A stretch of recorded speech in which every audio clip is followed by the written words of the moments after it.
should be played at high volume. This should be played at high volume. This should be played at high volume. Preferably in a residential area. The following thoughts on Hoppe Hour do not represent Cox Media Group or its sponsoring. Anything you hear may and will be used against you. Thank you. Voted as best local podcast in Tampa Bay by the Creative Loafing. You're listening to Hoppe Hour. I'm ready, dude. All right, let's go. What up? What's happening? This is Hoppe Hour. I am your host, Ryan Hoppe, and I'm pretty jacked up about this next guest. I grew up listening to him on Howard 101, so I can't believe he's on Hoppe Hour. He is the host of Ferrall on the Bench on CBS Sports Radio. The host, Scott Ferrall, is live on Hoppe Hour. What's up, dude? Dude, we finally did it. I mean, you finally got it done. You got me on. We've had our hits and misses over the last couple of years trying to make this happen, right? So we finally did it. Happy Easter. Hell yeah, same to you, man, because what happened was I sent you a message 2 months ago, and I kept saying October. I don't know why. It's because of my ADHD, and I feel like you were confused saying, why is this kid saying October? So I'm finally glad to have you on the phone line, dude. I remember, getting, a bunch of you and I went back and forth, and you were, giving me dates that didn't even exist on the calendar, and I was like, bro, he's completely baked. I have no idea what this dude's talking about. And then I just was like, you need a Scotch rocks and then, get it all figured out, and then eventually you'll get back to me, and you did. And I know you've had a lot of cool people on your show. I know you have a lot of fun on it. I know it's happening, and I love it down there where you live, and I got a lot of friends down there, so I knew I'd do it one day. Hell yeah, man. So I want to ask you this. How has everything been with the show? Well, I mean, from you listening to me on Howard, those were the days, man. Those were 7 great years, 7 sinful years, 7 crazy years of just insanity and vulgarity, and it was raunchy, hideous, flagrant, disgusting, repulsive, and awesome. I loved every minute of it. It was a blast, and I've never had a cooler job. And it was the most fun I've ever had in my career doing anything. And I love Howard, and I always will. It just came to a point, it came to a T in the road. And it was, I didn't see really for me that it was going to have much of a future after 7 years. It was kind of up in the air what was going to happen to the channels in terms of did he want to make it more about his show and replays of the show and everything. That's what I was sensing, and they were kind of iffy on what they wanted to do with me. They had discussed moving me to other channels, which I wasn't into, and I just wanted to stay with Howard, and they were kind of not sure what they wanted to do. And then CBS started calling, and they told me they were starting this CBS Sports Radio network and going national again, and seeing if I wanted to bring back Ferrall on the Bench from the dead, because, I had done it in the 90s, all from L.A., and basically in the bake years and drinking years and partying years, when I was in my 20s and 30s, I did it from Lipstick City, and the show was insane. It was, frankly, I thought it was cooler then than it is now. I think the show now is kind of I think it's the corporate version that they like, that the suits like, and that advertisers like, and that, stations like, and it's probably, I think it's okay. I think it's cool. I mean, I think the show's great and everything, but it's not as cool as it used to be. I mean, the show was better. It was crazier, wilder, more music, more insane, and I got away with more, and now it's a really good gig, but there's just, I got to watch everything I say.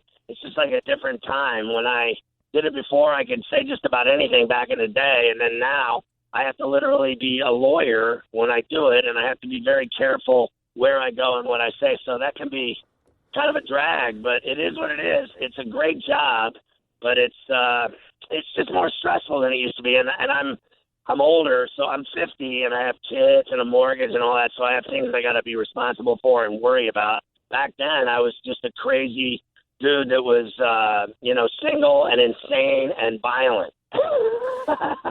So it's just a different time, and I think they love it. I know the suits love it, but it's not as cool as it used to be. Do you ever find yourself burning out, or would you say this is a pretty good gig? I don't burn out. I still love doing it. I mean, if I was miserable, going in and banging it out every night, I would probably call it a day. I'm not one to be honest with you, seek any kind of fame or glory out of it. I've never thought I mattered that much. I think the show's happening and people dig it and it's cool and it's fun and it's funny and people think it's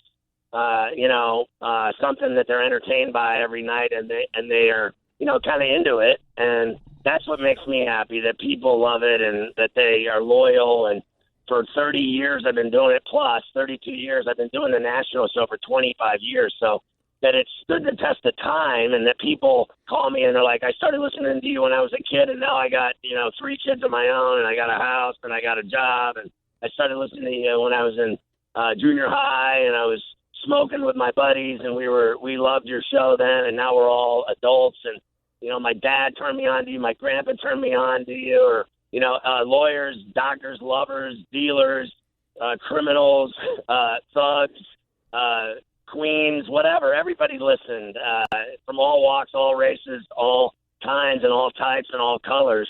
And the fact that it's still going is kind of gratifying to me, but I'm not burned out on it at all. I still love going in and doing it. So I guess when that day comes, Hoppy, I'll stop doing it. I don't need to be on the air, believe it or not, when I'm 70, 75 years old, like some of these people I know that a lot of people are doing it and they just can't stop. They can't get enough of themselves, and they just think they're so important and that people can't live without them.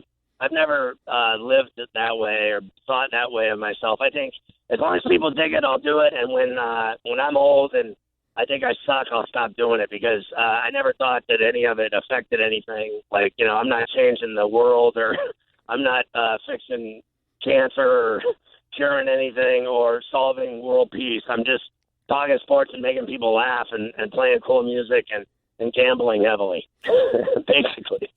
Isn't it awesome when people come up to you, and I get this sometimes at Bone events, and they'll say that Hoppe Hour makes their day while they're working, or people will say your show makes their day while they're working.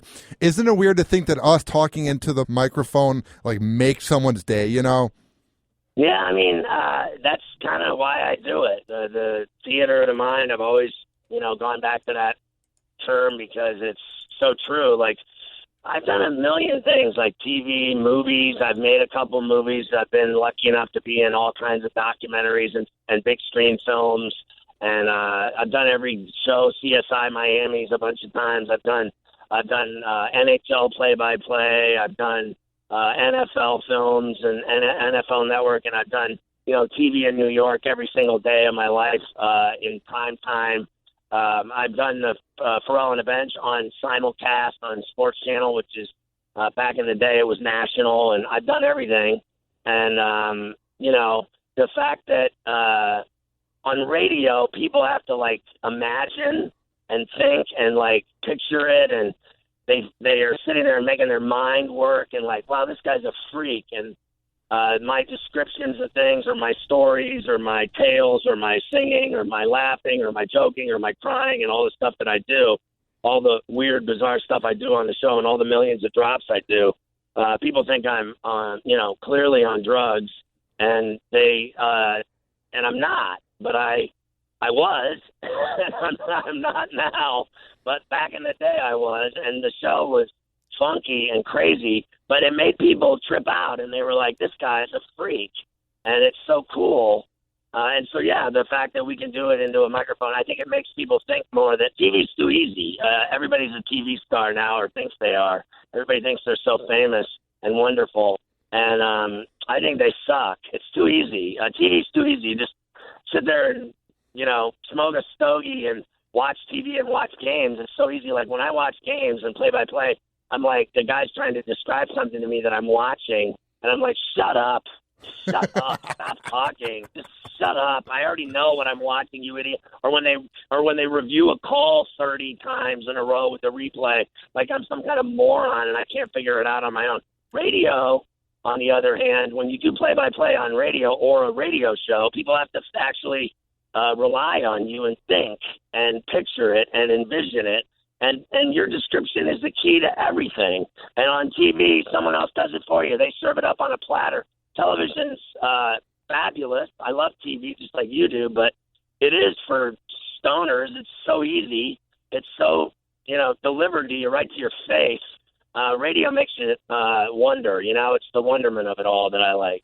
What I see, too, about TV is when I go to the gym, it's the most simple-minded topics that they talk about on the sports networks, which is why I like your show is you speak the truth, and there's not fake scenarios. Because some of these shows during the day, we know which ones, I feel like it's two dudes, and they're saying, okay, you love LeBron, you hate LeBron, go. And I just find that sports nerd talk just really lame, man, Yeah, I don't watch. I always say on the show, you probably heard me over the years, just like, if something sucks, why do you watch? I don't watch anything that sucks, and I don't watch people that suck. And if I don't like you, why would I watch you? And some people like watching those shows to hate the people, and they enjoy watching to hate them.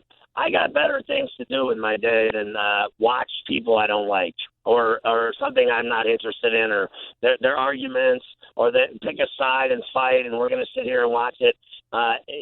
Idiots do that. I'm too cool. I'm too cool to do that. I'm trying. I'm doing bigger things. I'm playing in violent men's basketball leagues. I play hoops 3 days a week. I'm working out. I got kids flying all over my house. I got hot wife she's insane and crazy and smokes so hot.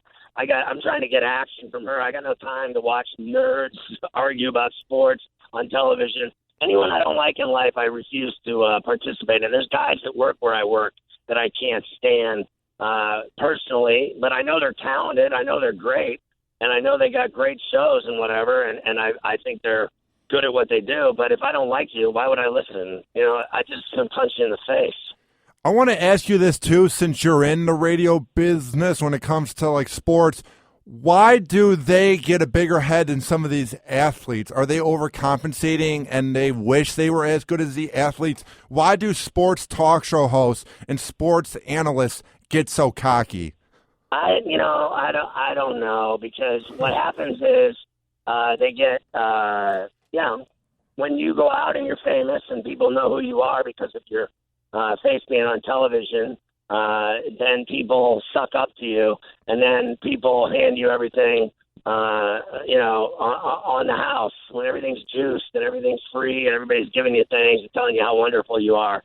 Most people, 9 out of 10 dentists prefer, they'll believe it. They'll believe anything. If people tell you you're fabulous all day, you believe it. If a kid's playing since he was 8 or 9 years old and everybody tells him how great he is, and then he becomes a star player in high school and then goes to college and he's a star player and then makes it to the pros, his whole life he's been spoon-fed how fabulous he is, then they're gone. I mean, at a certain point, you're just gone. It's over. You've already lost your mind and think you're better than everybody else. And, it's no different with TV people. I've been around it for, like I said, for 3 decades. So I've seen every ego in the world. I won't deny that I've had that problem myself when I, got famous or made a lot of money or got on TV nationally, and everywhere I went, I got, spoon-fed the diesel. I fell for it at some point or another in my life. But I think as I got older, Hoppy, I just started realizing that I'm like in 4th place, man. I got a wife, I got kids, I got, responsibilities. I got just too many things to be responsible for to sit around thinking I'm fabulous. I've always said, in the remaining years that I do this, God willing, that I'll, not be a you-know-what hole. I don't want to be a jerk.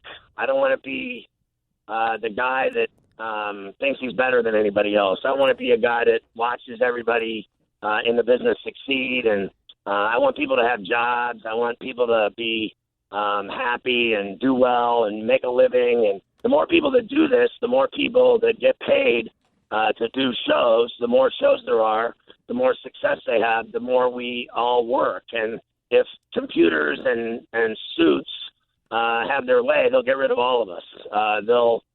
Corporate America will eradicate the employees, the DJ, the host. They'll get rid of them. And, like they do now, a syndication, they put me on in 200 cities. And what happens in those markets is let's face it, they don't pay a local host to do it. They have a free national show doing it, and all they got to do is run commercials, basically is what it is. And I think it's great, but at the same time, the more people that have gigs and jobs, the more I'm into it. Like, I want people to make this business survive. Like, radio's dying, and I think that if we all keep it going by having gigs and jobs and great shows, and if we beat them at their own game, like stay on the air and entertain people, and content is king, bro. The more people that crave our shows, the better chance we have of surviving in this business of, corporate greed and selling and buying and moving people and parts and firing people, and change is constant. And I believe if you have something really successful, why change it? If you're on a winning team, why change it? If you've won 2 or 3 titles, what are you going to do? Get rid of everybody? Or do you keep kicking everybody's ass? That's what I say. If you got a great team, why break it up? Now, I understand with salary caps and everything, you can't do that in sports. But you can do it in radio. I mean, if you got a bunch of great shows, why get rid of them? Like when we were on Howard, you had Howard, Bubba, and me. Why would you break that up? Well, you break it up because you're an idiot. You break it up because you're stupid. You break it up because you think you know everything, and what you really know is that you're an idiot and you don't know anything. I've always felt like never break up something that kicks ass and takes names, because people love it, and people love those channels when we were on there. And of course they screwed it up, because everywhere I've ever worked, they screw everything up. Why do they screw it up? Like, how would you describe that era from like 06 to whatever it was when you were on Howard 101 and you had all 3 of those shows in a row? Well, I just think that it was fabulous. I mean, it was the best radio I've ever been around. I mean, I've been around 2 great situations. I think one of them was when I was doing mornings on NEW, and Opie and Anthony were doing afternoons, and Ron and Fez were doing a show on there as well, and I think Don and Mike. And so the station was huge. It got huge ratings, huge revenue, made millions. It was enormous. And then, one day there was a bad show that, the guy went into the St. Patrick's Cathedral and had relations with his wife in front of 200 parishioners, and then everybody got fired. They fired the whole station, the GM, the PD, me. Every show we all got fired, and they turned the show into a top 40 station, and it's been that ever since. That was a station that was untouchable. It was the most kick-ass thing you'd ever heard in your life. And, one bad moment from some guy that had nothing to do with this station, some fan did it, and then, obviously the show got in trouble, and we all got in trouble, and we all got fired. That was one where it all went under, and I thought, wow, man, they fumbled at the one here. And then, that's just my opinion. That's my humble opinion. And then at Howard, I thought, Howard's the greatest radio show ever. And so the fact that he picked me out of millions of people to do my show for him was like the greatest honor of my life. And then, we did it. Bubba was doing, afternoons, and then I did nights. And so it was Howard in the morning, Bubba in the afternoon, me at night. And it was just the most phenomenal 3 shows with no rules, no censorship ever. And, frankly, in my opinion, if you have a company that's as, profitable and successful as Sirius is, it came down to money is what it came down to. It came down to money, and, Bubba wanted this. They wanted to give him that. They couldn't come to terms, and that was the end of Bubba. And then they looked at me, and I was like, I got nothing to say. I just want to grab some pretzels and a drink and go back and do my show. And then I lasted 7 years, and then, eventually I left. But that was another, situation where when you have something fantastic, don't screw it up. But they seem to always find a way to screw it up. And that's not like saying anything bad about anybody or individually or attacking anyone. It just, in my opinion, it was killer radio. It was unequaled anywhere. No one could touch it. It was the most dominating, phenomenal lineup ever. It really was. And yet at the end of the day, 7 years later, it was all gone. So change is always the vacuum of great lineups. They just change them, and contracts, money, egos, whatever, arguments, greed, whatever it is. Who knows why it happens, but it happens. Every great show always, in my career, they all come to an end at some point or another. Now, has Howard ever given you any mentoring or advice over the years? No, we have a great relationship. He always just said that I, pretty much was kicking ass and taking names, and the show sounded great, and he loved it. He was a fan of it, and he always supported me and was very awesome and, positive, and just the reinforcement and just the love and, backing was just incredible. He never said anything about how to do a show. Like, I've been doing it so long, Hoppy. I think I got it down. It's funny, everyone can always learn, I think, and get better and work and tweak and do something to make your show better and work on it in certain areas and aspects and ways to do it or whatever, and always mess around with it or whatever. But at the end of the day, I'm a pro. I've been doing it as long as anybody in the business. I've been doing it over 3 decades, and people, at my point in my career, like, really, what am I going to get radio lessons? So he just was supportive, and we were all real supportive of one another. I support Howard. I love him, and I love Bubba, and I go on Bubba's show a lot.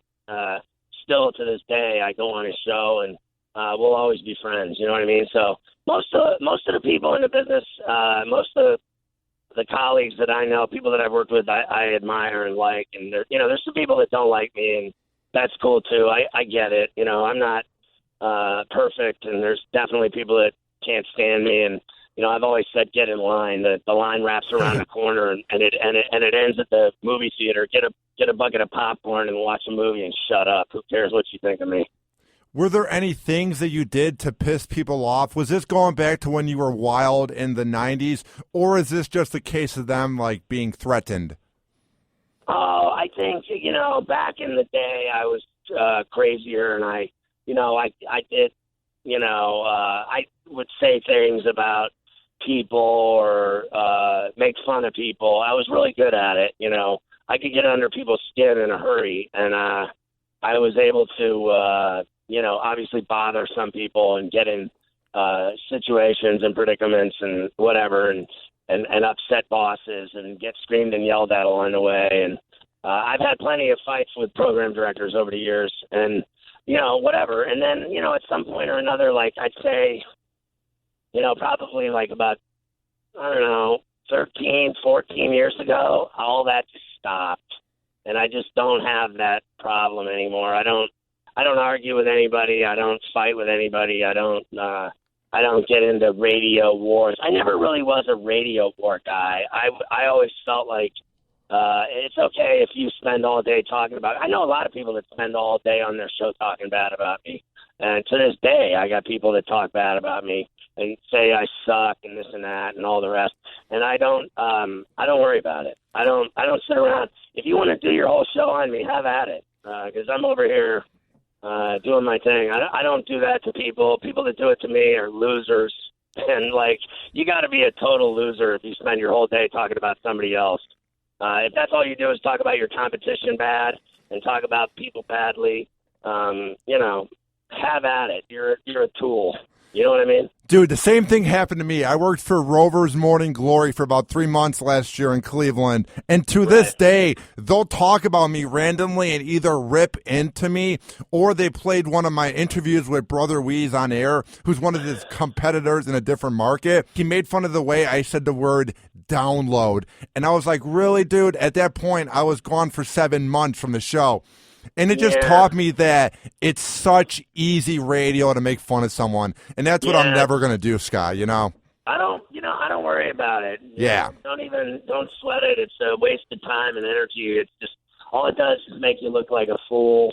So, you know what I always say, have at it. I mean, spend all day talking about me, see what that does for you, because I'm over here doing fantastic. You're doing fantastic. Your show's doing fantastic. I know that guy. I think at some point or another, one of my agents represented him along the way. I've mowed through agents. I've had all of them. I've had the best agents in the business in my career. You know, I've been syndicated nationally, like I said, for like 25 years. So I've been doing national radio for 25 years. I don't think I have to prove anything to anybody. If I suck so bad, then how come I'm on in 200 cities for the last 25 years? I mean, if I'm that bad, then how is it that I have all the huge gigs? Because it's just people that are jealous of you and people that don't like you. You know, whatever. You know, I got my ex-wife, they all hate me. Who cares? Have a sandwich. Go have a drink, honey. I don't care what you think of me. I'm over here. I'm going to dunk a basketball in someone's face today. See how they like that. How good are you at basketball?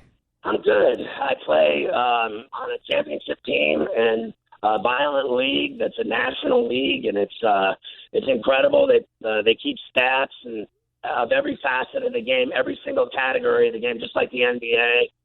It's not the NBA, obviously. I mean, please.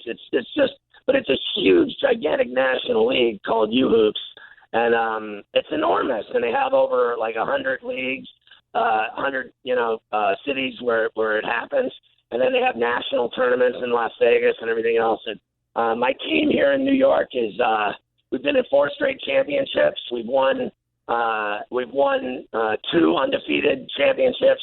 We lost in the finals once to a college team with Division I players that lit us up by 8. And then we won last season, championship undefeated.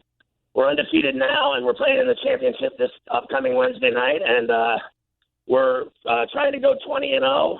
And we won on Wednesday in the semis by 26, and we didn't even try. Now, is this a thing where you've been doing this your whole life, or is this a new hobby you've begun? I grew up playing basketball. I played basketball competitively in high school, and I went to Indiana University, and I was around Bob Knight. I worked for Bob Knight, and that's where my career started, covering the Hoosiers, and I've maintained a friendship with Bob over the years for all these years later. 30 years later, he still calls my show. He's 75 years old now, and you've heard me on the air talk about him. I look up to him. I know people hate his guts. That's probably why I like him so much. I think he's a legend and one of the greatest coaches ever. And I got to learn from him, and I got to hang out with him and travel with the team and cover the team and go. The last game I covered was the Indiana win over Syracuse in the '87 National Championship at the Superdome. So all these years later, he still does my show. So I've been playing basketball since I was a kid. Growing up in Indiana, and like any kid from Indiana, I can play and I can shoot, and I'm big. I'm 6'3", 215, and most kids, most guys that I play against are generally speaking between 6 foot and 6'2", or something in that neighborhood. Now we have guys on my team that are 6'6", 260, 6'4", 220. I'm 6'3", 215. We got a 6-foot guy that's 3-time state champion wrestler who boxes out and rebounds better than a 7-footer. He's a monster. And then we got 2 guys that played college basketball that are our guards. And then we have 2 backups that can light people up as guards. We got 4 bigs and we got 4 guards. So we have 8 guys on the team. And we've been together for 3 years, and we play like, I always equate it to the Spurs. We're a bunch of old dudes, but we play like the Spurs because we play team ball. We play together, and we pass it until we get a good look or a dunk or a finish at the rim. And our one guy blocks 6 shots a game. One guy gets 15 rebounds a game. One guy scores. We got 3 different guys that score between 15 and 20 points a game. I'm one of them. And so it's just like a passion. It's fun. It's cool. It's violent. It's dangerous. I've injured every bone in my body. I've broken my kneecap. I've had rotator cuff surgery. I broke every single finger on both hands. I've torn casts. You name it. I've seen guys have their eyes split open, their noses. I've seen guys lose teeth. It's insane. It's not the NHL, but it's the next best thing. I love playing basketball. Now, I know you love hockey, so what's going to happen with the playoffs coming up, especially with the Tampa Bay Lightning, since I'm here in Tampa? Yeah, I mean, I couldn't believe they lost to the Panthers. You know, they seem to own them when they play in Tampa, and they grabbed the ankles yesterday. Unless I'm crazy, I think they lost to them. So they're a good team. You know, last year they went to the finals. You know, I don't think I think they're missing something this year. I don't think, my guess is they're not going back to the finals. I doubt they make it back to the finals. I think they're a good team, but they're just missing something. I don't know what it is, but maybe they spent too much time worrying about the relationship Druin had in the minors with Yzerman, and all that drama has been like a sideshow, and is Stamkos going to leave? All that kind of stuff just drags everybody down. And instead of just going out and kicking ass and taking names and playing hockey, it's been like a soap opera a little bit with all that stuff. And I think it's kind of had an effect on them. They're not the same. They're still really good. I won't deny they're good, but I think you and I both know that there's something missing. There's just something that they're not the killer team they were last year. Yeah. And, that was a great run they went on, but they're not kicking anyone's ass like they did last year. And lately, they're still one of the best teams. I won't deny that. So I'm not dissing them. I just think there's something about them that's not right. Like they're missing a piece or something. They're like one bolt shy of being fully tight and, ready to rock and roll and lube up for the playoffs and go for a run. I think they're going to be in it. I think they're a dangerous team, but I think there's better teams for sure. I think, just like last year, they lost. This year, I don't even think they make the finals, but what do I know? I could be wrong. I've seen better teams, though. That's the thing. The bottom line is the cream always rises to the top. Last year, they had it, and they rose to the top. And then the better team beat them. Chicago was the better team. And they won 3 cups. So you guys have won a cup, but it was a long time ago. And Chicago was better, and they proved it. I think there's something. I think Yzerman knows it, too. They're missing something. Now, I'm actually from Illinois, so I want to ask you this, because I don't know much about hockey, so I want to get your take. Where do you rank this Blackhawks team when it comes to, being an all-time great? I mean, there's been other all-time, teams that are, as good as them or better than them. I mean, the Devils won 3 Stanley Cups. Yeah. The Penguins won 3 Stanley Cups. The Islanders, and obviously, were better in the 70s and 80s when they won 4 straight Stanley Cups. Edmonton, with all their cups with Gretzky, was better. The LA Kings have been, almost as good. I think the Blackhawks are better than them. I think Kane and Taves are probably the 2 combo meal best players in the league on any team. Better than Crosby and Malkin. They're phenomenal. It's like you guys have Stamkos. You're missing another, complete player that's as good as him. If you had 2 of him, you'd kill everybody, but you don't. You got 1 of him. So I think every team wishes they had two monsters, and I think the Blackhawks are one of the best teams that, we've seen over the years. But like I said, I would have taken, back in the day when the Penguins beat the Blackhawks in the Stanley Cup Finals, in the second year they won, they beat Minnesota, and then they went and beat Chicago the next year with Jeremy Roenick and all those guys, with Yager and Lemieux. That team would have beat this Blackhawks team. Lemieux would have skated right through them and over them and under them and on top of them. And he would have scored goals at will like he did. And he would have left with their wives and girlfriends and made out with them. Now, I also want to get your take on this, because I don't know much about sports. I love watching it, but you'll never see me break it down. What is the chance that the Warriors could go all the way this year? Well, I mean, they obviously can go all the way. They're the best team in the league. So someone's going to have to knock them off their perch. This is real simple. They're the best, and someone has to beat them. The only teams that have a shot at it are the Spurs and I'd say very slim, the Thunder and Clippers have a slim chance. Spurs have a good chance. And then from the East, I think the Cavs obviously can go to the finals again. And I'll throw in, I threw in 3 long shots in Miami, Atlanta, Toronto, and Boston. Those are all, to me, long shots. Because at the end of the day, Toronto's having a great year. They're right behind the Cavs in the East, but they're not beating the Warriors in a 7-gamer. They might beat them twice, once or twice. They're not beating them 4 times. So they play a 7-game series, you're dead. So the Cavs were up 2-1. They found out the hard way. So it's not about being able to beat them. It's about being able to beat them 4 times.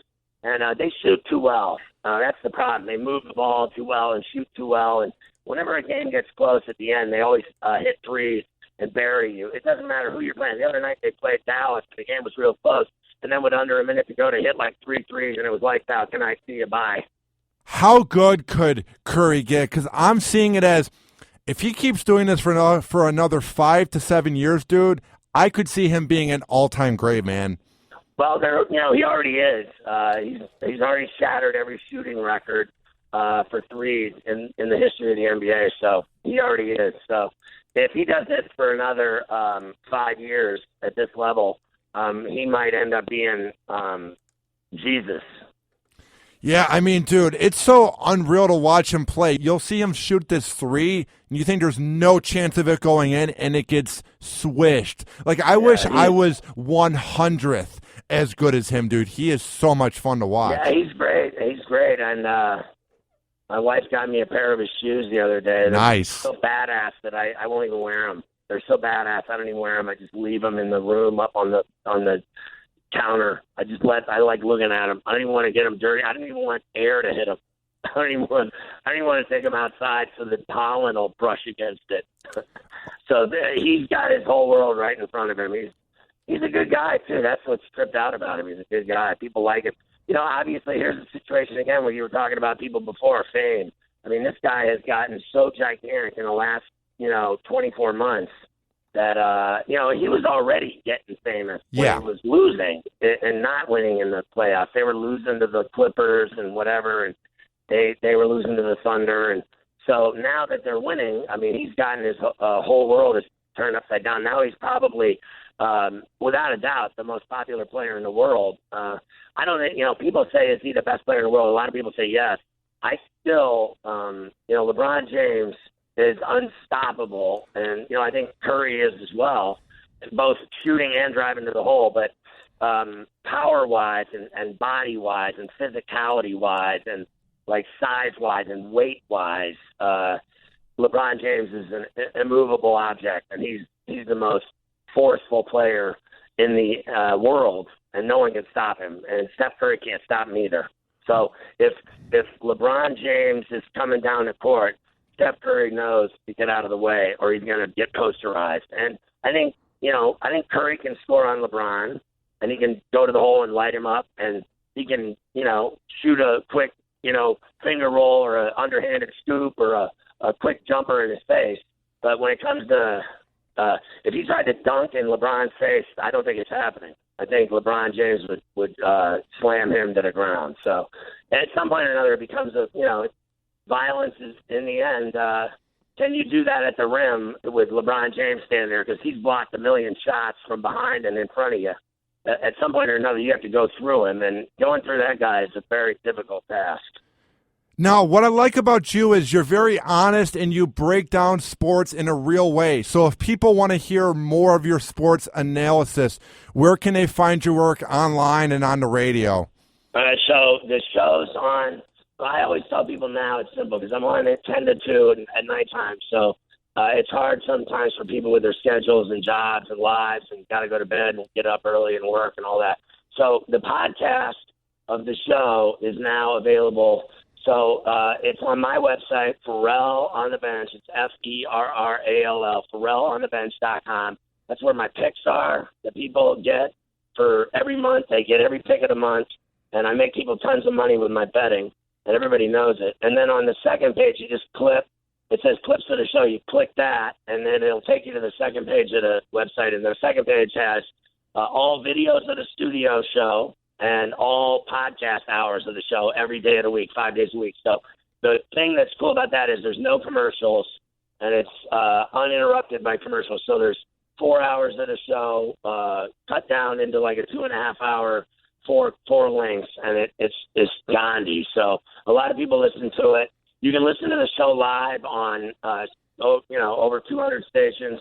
I list them all on my website, and then you can listen to it on radio.com or on the CBS Sports app, which you can download for free on your smartphone. Just click CBS Sports Radio, listen live. You can listen to it on CBSSportsRadio.com. You can listen to it on iHeart. You can listen to it on TuneIn. Just search Ferrall on the bench. And, I mean, it's the easiest thing to find in the world. It's not a needle in a haystack. I'm everywhere. So the show's, very readily available in all facets. I think if you go to my website, though, it's the coolest because you got videos of the show, podcasts of the show, and picks that make people money. So, and I gamble on every game every day. So people don't like gambling, then I don't like them. Gambling's not taboo to me. Gambling's kick ass. What's the best you've ever done while gambling? I mean, let's say Friday night, for instance, I went 72%. I went 21-8 in bets.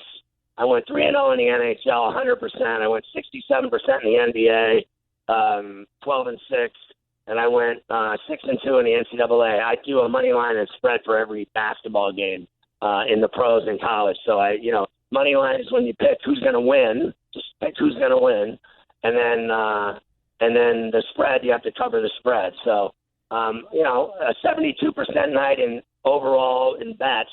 52% in Vegas makes you money. What do you think 72% makes you? That's making you lots of money. So if you can hit in the 60s and 70s in Vegas, you're living in a mansion. You're basically Elvis. So my picks have made people tons of money over the years. I've lived there twice.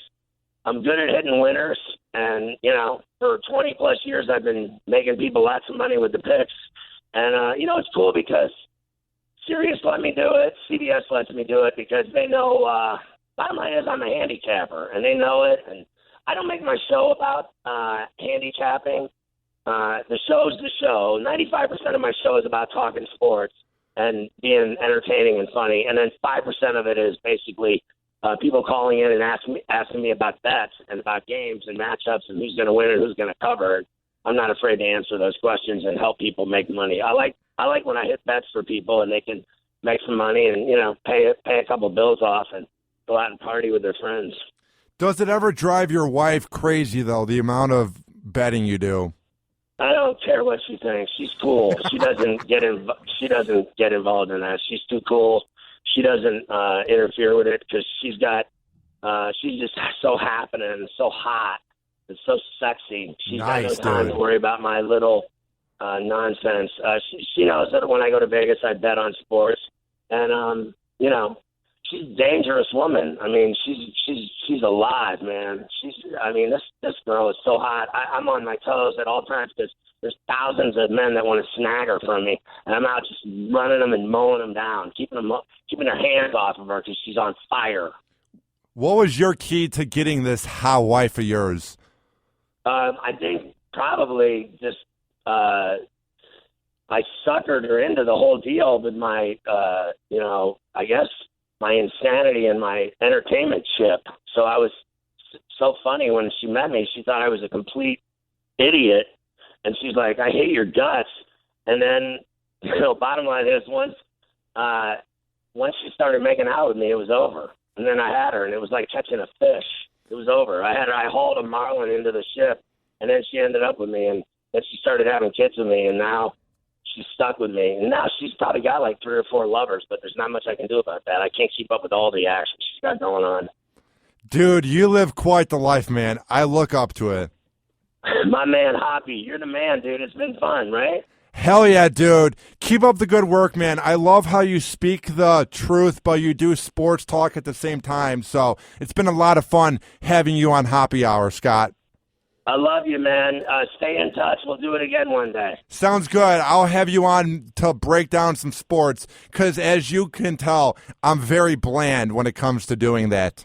No, you're cool. Tell all your fans to go to FerrallOnTheBench.com and ride the lightning and let me make you money with my picks. Oh, and do you know who Neil Dwyer is? Because he's one of my friends, and he interned with you. Yes, of course, and he's a Miami Cane guy. Yes. And he's a great kid, and I love him, and I'm a Canes fan, and I am a huge Miami Cane supporter, and I live, I have a place in Miami. I live here in New York, but I go to Miami as often as possible because my wife looks fantastic in a G-string, and I don't like New York weather. It sucks. And my wife's soaking wet in a swimming pool, getting out of it in a bikini is just absolutely kick-ass and inviting, and that's where I'd rather be right now is Miami and watching her walk out of the ocean with next to nothing on. That's what I'm into. Well, dude, get off the phone with me and go try to get some with your wife. I will. I'll do that right now. All right, sounds good. See you later, dude. Later, bro. Peace. All right, bye. And that was the one and only Scott Ferrall from Ferrall on the Bench on CBS Sports Radio. I grew up listening to him on Howard 101. And what I like about him was he was off the wall. He was hyper. And I don't know if you guys can tell by the way I talk and my personality, but I'm the same way. So I've always looked up to him. If you're a fan of Scott Ferrall and you want to hear Hoppe Hour, it's not hard. It's not rocket science. All you have to do is go to the Google Play or iPhone shop. Search up Hoppe Radio, Hoppe Radio, and you can hear all 120 interviews I've done since July and all my rants. And when I do the show live, you can listen as well and chat. Also, call my voicemail, not my real cell phone, but call the voicemail and the hotline for when I do shows live on Spreaker. It's 856-49-HOPPE. That is 856-49-HOPPE. And tweet at me at Ryan Hoppe Radio, RyanHoppeRadio.com. And guess what my email is? Guess. RyanHoppeRadio@gmail.com. This has been Hoppe Hour. I am your host, Ryan Hoppe, saying peace out. Hoppe Hour. Hoppe Hour.